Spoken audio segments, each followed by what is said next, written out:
Spoken words, especially structured verses from ancient texts, possess measurable vibrational energy that influences both mental well-being and environmental harmony. When recited with intention, they can shift emotional and spiritual atmospheres, purging what many cultures recognize as harmful energies or demons. To understand this more clearly, we must begin with the science of sound and frequency. Every word, every syllable, and every vibration emitted from the human voice carries a frequency. These frequencies interact with our environment, our walls, our furniture, and even our bodies. Research in the fields of sound therapy and neuroscience has shown that spoken language doesn't just communicate ideas. It has the power to influence brain waves, lower stress levels, and reset emotional responses.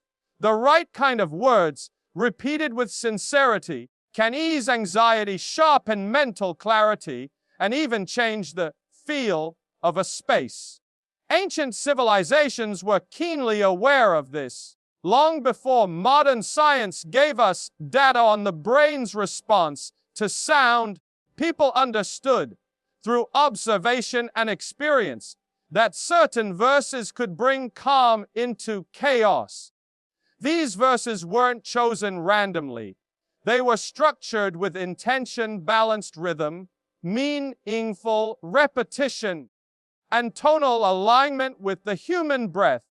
Their very construction made them powerful tools, not only for inner peace, but for the energetic purification of space. In many cultures, harmful energies were referred to metaphorically as demons, not necessarily horned creatures, but as heavy, disturbing, or dark presences. Today, in psychological terms, we might recognize these as anxiety, grief, repressed trauma, or emotional residue left behind by conflict, loss, or illness. When such energies linger in a home, they can influence behavior, sleep, health, and relationships. The space may feel colder, heavier, more unsettling, despite no visible cause. What people often do in response is open windows, burn incense, or redecorate. And while those are helpful actions, one tool is often overlooked: the spoken word. When you recite a verse aloud, especially one that has been spoken by generations before you, you are not merely making a sound. You are releasing vibrational energy into the room. That energy reverberates through the air, into walls, and even within your own body. It carries intention, and intention, when reinforced with belief and repetition, begins to override whatever negativity might be present.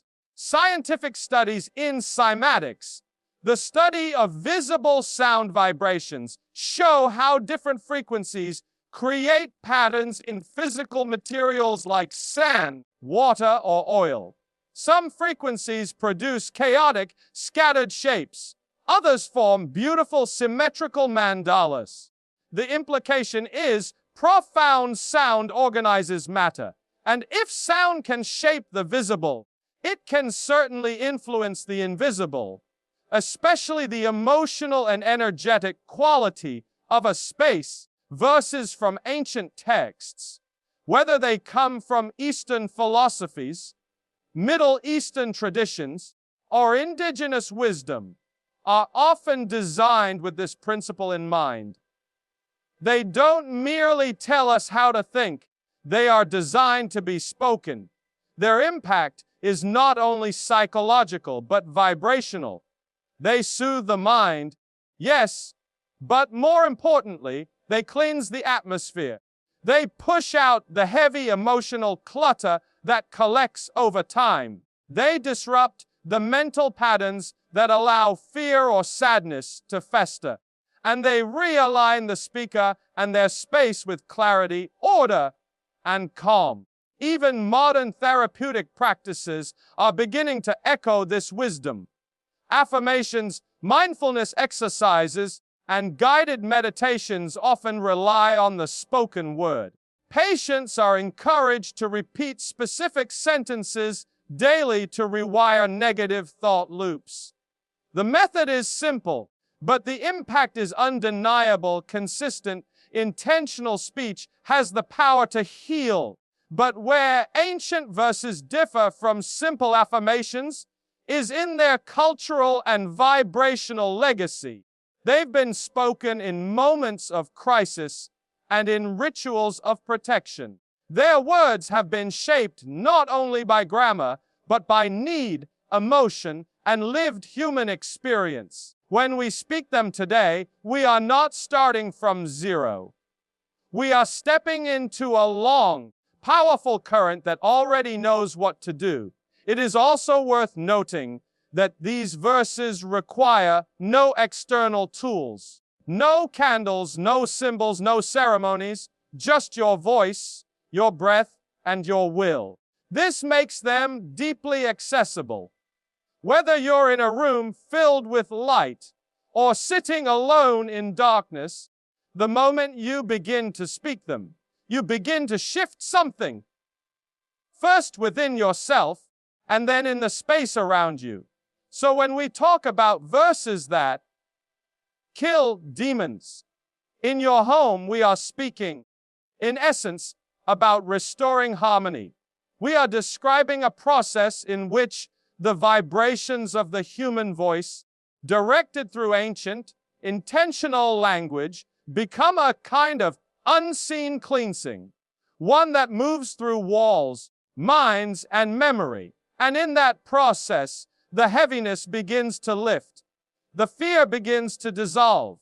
And what remains is a space that feels lighter, safer, and truly alive again. What we call demons may appear as anxiety, conflict, fear, or emotional heaviness in a space.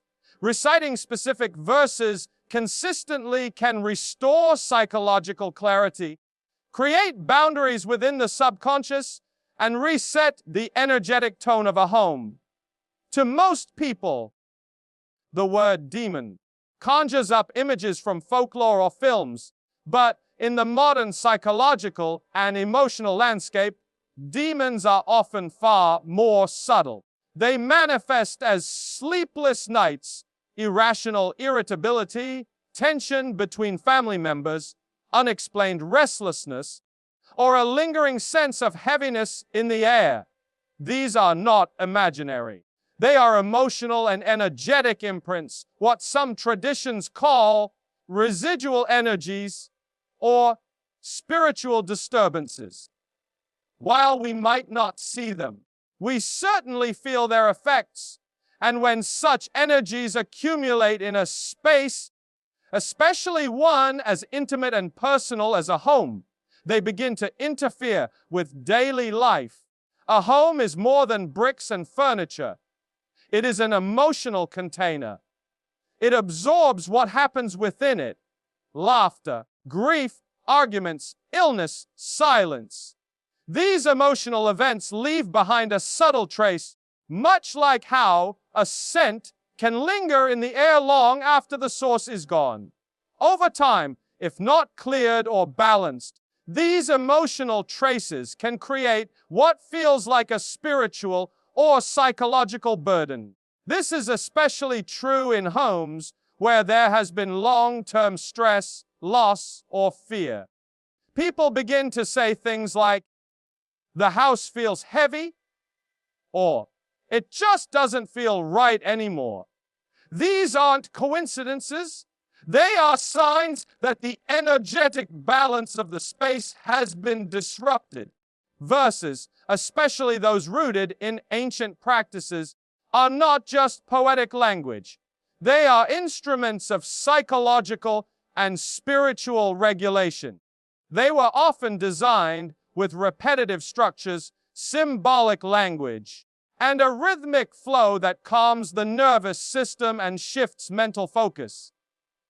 But beyond the individual mind, these verses, when spoken aloud, impact the room itself. Like tuning forks that bring a scattered orchestra back into harmony, these verses help recalibrate the atmosphere of the space. When repeated consistently, these verses begin to reshape the subconscious mind. The subconscious is where fear lives. It is also where past trauma and emotional residue settle. Most of us function daily with a subconscious that has been shaped by years of noise. Negative messages, stress, fears, and memories. Protective verses offer an antidote. They introduce a new script into the subconscious, one built on stability, safety, and authority. This internal change is reflected externally in how we feel in our homes. A person who feels emotionally guarded and mentally grounded will naturally begin to clear negative energy from their surroundings just through their presence and vibration. What's also important is the role of repetition. One-time recitations may bring temporary relief, but it is the rhythm of regular use that makes the shift permanent. Just as physical exercise trains the body, the regular practice of reciting verses trains the mind and environment to hold a certain vibration. It creates what can be thought of as an energetic boundary, a kind of invisible wall that resists negativity, both from external influences and from the past. Over time, the home begins to feel different. There may be fewer arguments, sleep improves, children may feel calmer. These are not merely psychological tricks. They are signs that balance is being restored. Furthermore, verses give people language for reclaiming their space. In moments when life feels out of control, when emotions are high, or when unseen tensions are present, having a verse to speak aloud gives form to intention. It offers a structured way to declare, "This space belongs to peace." It reminds the individual of their power, not through aggression, but through calm authority. And that sense of authority spoken aloud can dissolve the very atmosphere that emotional demons feed on. Another reason these verses are so effective is that they bypass the need for belief in dogma or ritual. Their function is universal.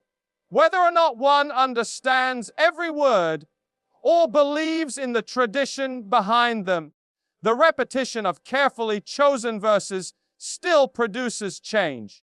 This is because they operate not only through meaning, but through sound, pattern, and vibration. These are forces that transcend language and belief. They simply work.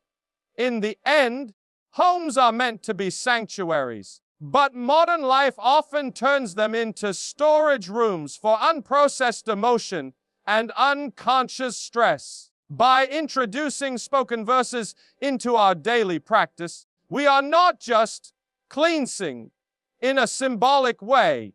We are interrupting harmful patterns and replacing them with structure, strength, and clarity. We are, in essence, removing the noise that these emotional demons thrive in and establishing a calm that they cannot survive.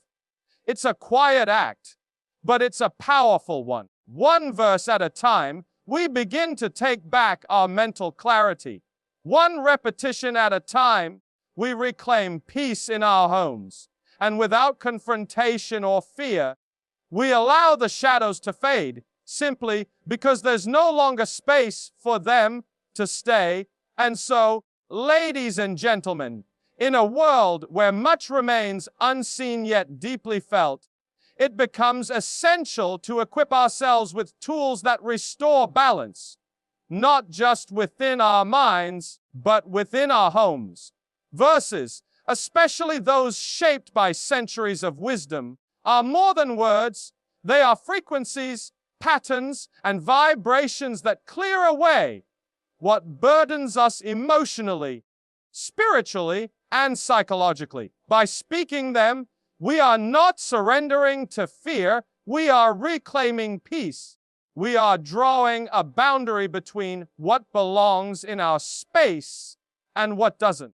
We are reminding ourselves, and whatever unseen forces may linger, that our home is a place of clarity, strength, and calm.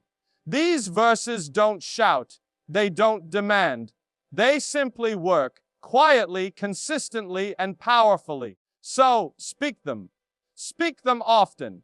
And let your space become what it was always meant to be, a sanctuary, free from weight, free from disturbance, and full of light. Thank you